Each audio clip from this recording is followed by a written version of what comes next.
Hello everyone, welcome back to my channel. ನಾನು ಈ ಒಂದು ವಿಡಿಯೋದಲ್ಲಿ ಏನು ಹೇಳಿಕ್ಕೆ ಬಂದಿದ್ದೀನಪ್ಪ ಅಂತ ಹೇಳಿದ್ರೆ, ನಿಮಗೆ ಸೆಕೆಂಡ್ ಪಿ ಯು ಸಿಗೆ ಮತ್ತು ಫಸ್ಟ್ ಪಿ ಯು ಸಿಗೆ ವೆರಿ ಇಂಪಾರ್ಟೆಂಟ್ ಟಾಪಿಕ್ ಇದೆ.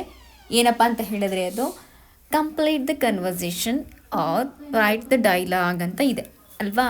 ಈ ಒಂದು ಪಾರ್ಟಿಂದ ನಿಮಗೆ 3 ಮಾರ್ಕ್ಸಿಗೆ ಬರ್ತಕ್ಕಂಥದ್ದು. ಅದು ಆನ್ಯುವಲ್ ಎಕ್ಸಾಮ್ಗೆ ಮತ್ತು ಮಿಡ್ ಟರ್ಮ್ಗೆ ಬರ್ತಾ ಹೋಗುತ್ತೆ. ನಿಮಗೆ ಮೇಯ್ನಾಗಿ ಕಾನ್ಸಂಟ್ರೇಟ್ ಮಾಡಬೇಕಾಗಿರೋದು ಮಿಡ್ ಟರ್ಮು ಮತ್ತು ಆನ್ಯುವಲ್ ಎಕ್ಸಾಮಿಗೆ ಅಂತಲೇ ಹೇಳ್ತೀನಿ.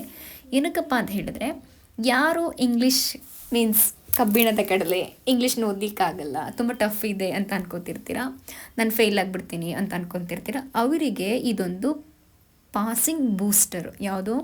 Complete that conversation or dialogue writing ಅಂತ ಹೇಳ್ತಕ್ಕಂಥದ್ದು.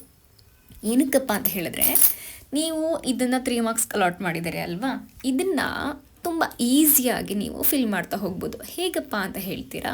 ಬನ್ನಿ, ಅದನ್ನೇ ನಾನು ನಿಮಗೆ ಈ ಒಂದು ವಿಡಿಯೋದಲ್ಲಿ ಹೇಳಲಿಕ್ಕೆ ಬಂದಿರತಕ್ಕಂತಹ ವಿಷಯ. ನೀವು ನೋಡ್ತಾ ಇದ್ದೀರಾ, ಡೈಲಾಗ್ ಇದೆ. ಏನದು? ಸ್ಟೂಡೆಂಟ್ ಹೇಳ್ತಾನೆ, ಗುಡ್ ಮಾರ್ನಿಂಗ್ ಸರ್. ಲೈಬ್ರರಿಯನ್ ಅದಕ್ಕೆ ರಿಪ್ಲೈ ಮಾಡ್ತಾನೆ, very good morning. Offering help. Student, I am looking for a book but I couldn't find it. Librarian again ಹೇಳ್ತಾನೆ, asking for the name of the book.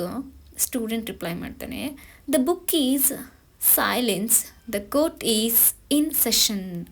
Librarian ಹೇಳ್ತಾನೆ ಮತ್ತೆ, the book is on the second rack in Indian writings in English. Student ಹೇಳ್ತಾನೆ ಅದಕ್ಕೆ, expressing gratitude, dialogue writing, complete the conversation ಅಂತ ಹೇಳಿದ್ದಾರೆ. ಇಲ್ಲಿ ನಾವು conversation ಏನೋ ಓದಿದ್ವಿ. ಹಾಗಿದ್ರೆ ಮುಂದೆ ಏನು ಮಾಡಬೇಕು ಅಂತ ಹೇಳಿದ್ರೆ, ಕೆಲವೊಂದು ಟ್ರಿಕ್ಸ್ಗಳಿವೆ ಫ್ರೆಂಡ್ಸ್. ಏನಪ್ಪ ಅದು ಅಂತ ಹೇಳ್ತೀರಾ? ಫಸ್ಟು ಸ್ಟೂಡೆಂಟ್ ವಿಶ್ ಮಾಡ್ತಾನೆ ಅಲ್ಲ, ಗುಡ್ ಮಾರ್ನಿಂಗ್ ಸರ್ ಅಂತ. ಆಗ ನಾವು ಯಾರನ್ನಾದ್ರೂ ನೋಡ್ತೀವಿ. ನಾನೀಗ ಒಂದು ಎಕ್ಸ್ ಪರ್ಸನ್ನು, ನೀವೊಂದು ವೈ ಪರ್ಸನ್ನು. ನಾನು ನಿಮ್ಗೇನು ಹೇಳ್ತೀನಿ, ಗುಡ್ ಮಾರ್ನಿಂಗ್ ಅಂತ ಹೇಳಿದ್ರೆ, ನೀವು ಆ ಕಡೆಯಿಂದ ಏನು ಹೇಳ್ತೀರಾ? ವೆರಿ ಗುಡ್ ಮಾರ್ನಿಂಗ್ ಅಂತ ಹೇಳ್ತೀರಲ್ವಾ. ಸೊ ಇಲ್ಲಿ ಸ್ಟೂಡೆಂಟ್ ಮತ್ತು ಲೈಬ್ರರಿಯನ್ ಹೇಳ್ತಾ ಇರ್ತಕ್ಕಂಥದ್ದು ಹಾಗೆಯೇ. ಸ್ಟೂಡೆಂಟ್ ವಿಶ್ ಮಾಡ್ತಾನೆ ಬಂದು ಲೈಬ್ರರಿಗೆ, ಗುಡ್ ಮಾರ್ನಿಂಗ್ ಸರ್ ಅಂತ. ಅದಕ್ಕೆ ಲೈಬ್ರರಿಯನ್ ಏನು ರಿಪ್ಲೈ ಮಾಡ್ತಾನೆ, ವೆರಿ ಗುಡ್ ಮಾರ್ನಿಂಗ್ ಅಂತ ಹೇಳ್ತಾನೆ. ವೆರಿ ಗುಡ್ ಮಾರ್ನಿಂಗ್ ಅಂತ ಹೇಳಾದ್ಮೇಲೆ ಅವನೇನು ಕೇಳ್ತಾನೆ, ಏನಾದರೂ ನಿನ್ಗೆ ಆಗಬೇಕಿತ್ತಪ್ಪ ಅಂತ ಕೇಳ್ತಾನೆ. ಸೊ ಅಲ್ಲೇ ಬ್ರಾಕೆಟಲ್ಲಿ ನಿಮಗೆ ಸೀಕ್ವೆನ್ಸನ್ನು ಕೊಟ್ಬಿಟ್ಟಿದ್ದಾರೆ. ಏನಂತ? ಇಲ್ಲಿಗೆ ಆಫರಿಂಗ್ ಹೆಲ್ಪ್ ಬರಬೇಕು. ನಿಮಗೆ ಆಫರಿಂಗ್ ಅನ್ನೋದು ಅರ್ಥ ಆಗಲಿಲ್ಲ ಅಂತ ಹೇಳಿದ್ರೆ, ಲೈಬ್ರರಿಯನ್ ಏನು ಹೇಳ್ತಾನೆ, ನನ್ನಿಂದ ಏನಾದರೂ ಸಹಾಯ ಮಾಡಬೇಕಾ, ಮೀನ್ಸ್ ಹೆಲ್ಪ್ ಮಾಡಬೇಕಾ ಅಂತ ಸ್ಟೂಡೆಂಟ್ ಕೇಳ್ತಾನಲ್ವಾ. ಈ ಒಂದು ಹೆಲ್ಪ್ ಅನ್ನೋ ಒಂದು ವರ್ಡನ್ನ ನೀವು ಅಂಡರ್ಸ್ಟ್ಯಾಂಡ್ ಮಾಡಿಕೊಂಡ್ರೆ ಸಾಕು, ನಿಮಗೆ ಆಲ್ರೆಡಿ ಆನ್ಸರ್ ಗೊತ್ತಾಗ್ಬಿಡುತ್ತೆ ಫ್ರೆಂಡ್ಸ್. ಹಾಗಿದ್ರೆ ಏನು ಹೇಳ್ತಾನೆ ಅವನು ಅಂತ ಹೇಳಿದ್ರೆ, very good morning, how can I help you ಅಂತ ಕೇಳ್ತಾನೆ. ಹೀಗಂತ ಕೇಳಿದಾಗ ನೀವೇನು ಮಾಡಬೇಕಪ್ಪ ಅಂತ ಹೇಳಿದ್ರೆ, ನಿಮ್ಗೇನು ಕೆಲಸ ಆಗಬೇಕು ಅವರಿಂದ ಅನ್ನೋದನ್ನು ನೀವು ಎಕ್ಸ್ಪ್ರೆಸ್ ಮಾಡಬೇಕು ಅಲ್ವಾ. ಹಾಗಾಗಿ ಇಲ್ಲಿ ಬ್ರಾಕೆಟಲ್ಲಿ ಕೊಟ್ಟಿರೋದು ಏನಂತ, asking for the name of the book. ಅಥವಾ ನೀವಿಲ್ಲಿ ಆಫರಿಂಗ್ ಮಾಡ್ತಾ ಹೋಗಬೇಕು. ಏನಂತ? ಆಫರಿಂಗ್. ಏನು ಆಫರಿಂಗ್? ನಿಮಗೆ ಅವರಿಂದ ಏನು ಕೆಲಸ ಆಗಬೇಕು ಅನ್ನೋದನ್ನು ಹೇಳ್ತಾ ಹೋಗಬೇಕು. ಅವಾಗ ನೀವೇನು ಹೇಳ್ತೀರಾ? Very good morning, may I help you, ಅಥವಾ what can I help you, ಅಥವಾ how can I help you. ಈ ಒಂದು 3 ವರ್ಡನ್ನು ಆಫರಿಂಗ್ ಹೆಲ್ಪ್ ಅಂತ ಎಲ್ಲೆಲ್ಲಿ ಬರುತ್ತೋ ಅಲ್ಲಿಗೆಲ್ಲ ನೀವು ಯೂಸ್ ಮಾಡ್ತಾ ಹೋಗ್ಬೋದು. ಯಾವುದಪ್ಪ ಅಂತ ಹೇಳಿದ್ರೆ, how can I help you, ಅಥವಾ ಇನ್ನೊಂದು ವರ್ಡ್ ಹೇಳಿದೆ ಮೇ ಐ ಹೆಲ್ಪ್ ಯು, ಅಥವಾ what can I help you, ಅಥವಾ ಇನ್ನೂ ಒಂದು ವರ್ಡ್ ಹೇಳಿದೆ. ಆ ವರ್ಡನ್ನು ನೀವೇನು ಮಾಡಬೇಕು, ಈ ಒಂದು ಬ್ರಾಕೆಟ್ಸ್ ಒಳಗಡೆ ಹಾಕಬೇಕು. ಹೀಗೆ ಹಾಕಿದ್ದೆ ಆದರೆ ನಿಮಗೆ 1 ಮಾರ್ಕ್ಸು ಈಸಿಯಾಗಿ ಸಿಗ್ತಾ ಹೋಗುತ್ತೆ. ಇನ್ನು ನೆಕ್ಸ್ಟ್ ಬಿಟ್ಬಿಡಿ, ಅದೇನು ಓದೋಕ್ಕೆ ಹೋಗಬೇಡಿ. I am looking for a book but I couldn't find it ಅಂತ ಇದೆಯಲ್ವಾ. ಸ್ಟೂಡೆಂಟ್ ಹೇಳ್ತಾನೆ, ಅದಕ್ಕೆ ಇವನು ಅಲ್ಲಿದೆ ಹೋಗಿ ತಗೋ ಅಂತ ಹೇಳಬೇಕಲ್ವಾ. ಹಾಗಾಗಿ ಅದು ಯಾವ ಬುಕ್ಕು ಅಂತ ಇವನಿಗೆ ಗೊತ್ತಾಗಬೇಕು. ಆ ವಸ್ತು ಅಥವಾ ಆ ಬುಕ್ ನೇಮ್ ಯಾವುದು ಅಂತ ಗೊತ್ತಾದರೆ ಇವನು ಅದಕ್ಕೆ ಸ್ಟ್ರೇಟ್ ಲೈನನ್ನು ಹೇಳಲಿಕ್ಕೆ ಈಸಿ ಆಗುತ್ತೆ. ಸೊ ಇವನು ಕೇಳ್ತಾನೆ, asking for the name of the book. ಹಾಗಿದ್ರೆ ವಿಚ್ ಬುಕ್ ಯು ನೀಡ್ ಅಂತ ಕೇಳ್ಬೋದು, ಅಥವಾ what book you can read ಅಂತ ಕೇಳ್ಬೋದು, ನೀಡ್ ಅಂತ ಕೇಳ್ಬೋದು. ನಿಮಗೆ ಬೇರೆ ಸೆಂಟೆನ್ಸ್ ಲೆಂತಿ ಆಗುತ್ತೆ ಅಂತ ಹೇಳಿದ್ರೆ ನೀವು ತಲೆನೇ ಕೆಡಿಸ್ಕೋಬೇಡಿ, ಇಂಟ್ರಾಗೇಟಿವ್ ಸೆಂಟೆನ್ಸನ್ನ ಯೂಸ್ ಮಾಡಿ. ನಥಿಂಗ್ ಬಟ್ WH ಕ್ವೆಶನನ್ನು ಯೂಸ್ ಮಾಡ್ತಾ ಬನ್ನಿ. ಹಾಗಿದ್ರೆ ವಿಚ್ ಬುಕ್ ಯು ನೀಡ್ ಅಂತ ಕೇಳಿದ್ರೆ ಸಾಕಾಗುತ್ತೆ ಸಿಂಪಲ್ಲಾಗಿ. ವಿಚ್ ಬುಕ್ ಯು ನೀಡ್ ಅಂತ ಕೇಳಿಬಿಡಿ.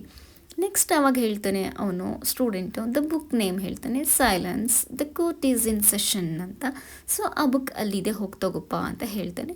ಸೊ ಅವಾಗ ಏನು ಮಾಡ್ತಾನೆ ಸ್ಟೂಡೆಂಟು ಎಕ್ಸ್ಪ್ರೆಸ್ಸಿಂಗ್ ಗ್ರ್ಯಾಟಿಟ್ಯೂಡ್, ಅವನಿಂದ ಕೆಲಸ ಆಗಿದ್ದಕ್ಕೆ ಅಥವಾ ಅವನಿಗೆ ಆ ಬುಕ್ ಸಿಕ್ಕಿದ್ದಕ್ಕೆ ಇವನೇನು ಹೇಳಬೇಕು, ಥ್ಯಾಂಕ್ಸನ್ನು ಹೇಳಬೇಕಲ್ವಾ. ಹಾಗಾಗಿ ಏನು ಮಾಡ್ತಾನಪ್ಪ ಅಂತ ಹೇಳಿದ್ರೆ ಇವನು ಗ್ರ್ಯಾಟಿಟ್ಯೂಡನ್ನು ಎಕ್ಸ್ಪ್ರೆಸ್ ಮಾಡ್ತಾನೆ. ಆ ಗ್ರ್ಯಾಟಿಟ್ಯೂಡ್ ಏನಾಗುತ್ತಪ್ಪ ಅಂತ ಹೇಳಿದ್ರೆ ಸಿಂಪಲ್ಲಾಗಿ ಬರೆದುಬಿಡಿ ಥ್ಯಾಂಕ್ ಯು ಸರ್ ಅಥವಾ thank you very much sir ಅಂತ. ನಿಮ್ಗಷ್ಟೆಲ್ಲ ಬರೆಯೋದಕ್ಕೆ ಸ್ಪೆಲ್ಲಿಂಗ್ ಮಿಸ್ಟೇಕ್ಸ್ ಆಗುತ್ತೆ, ಕಷ್ಟ ಆಗುತ್ತೆ, ನೆನಪಿರಲ್ಲ ಅಂತ ಹೇಳಿದ್ರೆ ಥ್ಯಾಂಕ್ ಯು ಅನ್ನೋ ಒಂದು ವರ್ಡನ್ನು ಯೂಸ್ ಮಾಡಿಬಿಡಿ, ನಿಮಗೆ ಈಸಿಯಾಗಿ 1 ಮಾರ್ಕು ಸಿಗುತ್ತೆ. ನಿಮ್ಗೆ ಇದರಲ್ಲಿ 3ಕ್ಕೆ 3 ತೊಗೊಳಕ್ಕಾಗಲಿಲ್ಲ ಅಂತ ಹೇಳಿದ್ರು ಕೂಡ ಅಟ್ಲೀಸ್ಟ್ ಒಂದಾದರೂ ತೊಗೋಬೇಕಲ್ವ. ಆ ಒಂದು ತೊಗೊಳೋದಕ್ಕೆ ಯಾವ ರೀತಿಯಾಗಿ ಯೂಸ್ ಮಾಡಬೇಕಪ್ಪ ಅಂತ ಹೇಳಿದರೆ ನಿಮಗೆ ಎಲ್ಲ ಡೈಲಾಗ್ ರೈಟಿಂಗ್ಸಲ್ಲೂ ನಿಮಗೆ ಎಕ್ಸ್ಪ್ರೆಸ್ಸಿಂಗ್ ಗ್ರ್ಯಾಟಿಟ್ಯೂಡ್ ಅಂತ ಲಾಸ್ಟ್ ಲೈನಲ್ಲಿ ಇದ್ದೇ ಇರುತ್ತೆ. ಅಲ್ಲಿಗೆ ನೀವೇನು ಮಾಡಿ ಥ್ಯಾಂಕ್ ಯು ಅಂತ ಬರೀರಿ. ಸೊ 3ರಲ್ಲಿ ಅಟ್ಲೀಸ್ಟ್ 1 ಮಾರ್ಕ್ಸ್ ಆದರೂ ನಿಮಗೆ ಸಿಗುತ್ತೆ, ಪಾಸ್ ಆಗುವಂತಹ ಚಾನ್ಸಸ್ ನಿಮಗೆ ಹೆಚ್ಚಳ ಆಗುತ್ತೆ. ಹಾಗಿದ್ದರೆ ನೆಕ್ಸ್ಟ್ ಏನು ಮಾಡಬೇಕಪ್ಪ ಅಂತ ಹೇಳಿದರೆ, ಮ್ಯಾಮ್ 1 ಮಾರ್ಕ್ಸ್ ಏನೋ ತೊಗೊಂಡ್ವಿ, ಇನ್ನೂ 2 ನನಗೆ ಮಾರ್ಕ್ಸ್ ಬೇಕು ಅಂತ ಹೇಳಿದ್ರೆ ನೀವೇನು ಮಾಡಿ ಇಂಟ್ರೋಗೇಟಿವ್ ಸೆಂಟೆನ್ಸನ್ನ ಯೂಸ್ ಮಾಡಿ. Asking for address, asking book name, ಈ ಥರ ನೇಮ್ ಬಂದರೆ ವೇರು, ವೆನ್ನು, ವಿಚ್ಚು, ಹೌ ಈ ಥರ ಯೂಸ್ ಮಾಡ್ತಾ ಬಂದರೆ ನಿಮಗೆ ಇಲ್ಲೂ ಕೂಡ 1 ಮಾರ್ಕ್ಸು ಈಸಿಯಾಗಿ ಸಿಗುತ್ತೆ. ಸೊ ಟೋಟಲ್ 2 ಮಾರ್ಕ್ಸ್ ಆಗುತ್ತೆ. ನೆಕ್ಸ್ಟು ಗ್ರೀಟಿಂಗ್ ವರ್ಡ್ ಬರುತ್ತೆ. ಗುಡ್ ಮಾರ್ನಿಂಗ್ಗೆ ವೆರಿ ಗುಡ್ ಮಾರ್ನಿಂಗ್ ಈ ಥರ ರಿಪ್ಲೈ ಮಾಡಿದ್ರೆ ನಿಮಗೆ ಸಿಂಪಲ್ಲಾಗಿ ಅರ್ಥ ಮಾಡ್ಕೊಂಡ್ರೆ ಸಾಕು. ಈಸಿಯಾಗಿ ನೀವು ಮಾರ್ಕ್ಸನ್ನು ಈ ಒಂದು ಸೆಷನ್ನಿಂದ ತೊಗೊಬೋದು.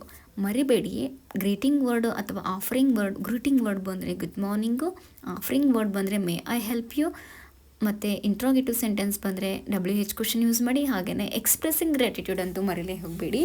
ಅಟ್ಲೀಸ್ಟ್ 3ಗೆ 1 ಮಾರ್ಕ್ಸ್ ಆದರೂ ಬರುತ್ತೆ.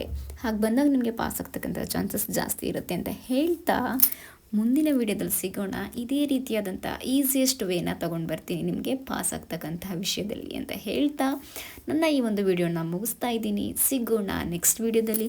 ಆದಷ್ಟು ಚಾನಲನ್ನು ಸಬ್ಸ್ಕ್ರೈಬ್ ಮಾಡಿ ಈಸಿಯಾಗಿ ಹೇಗೆ ಪಾಸ್ ಆಗೋದು ಅನ್ನೋದಕ್ಕೆ ಟಿಪ್ಸು ಮತ್ತು ಇನ್ಫಾರ್ಮೇಷನನ್ನು ಈ ವಿಡಿಯೋದಲ್ಲಿ ಮುಂದಿನ ವಿಡಿಯೋಗಳಲ್ಲಿ ಕೊಡ್ತೀನಿ ಅಂತ ಹೇಳ್ತಾ ವಿಡಿಯೋನ ಮುಗಿಸ್ತಾ ಇದ್ದೀನಿ. ಸಿಗೋಣ ಮುಂದಿನ ವಿಡಿಯೋದಲ್ಲಿ. Have a nice time.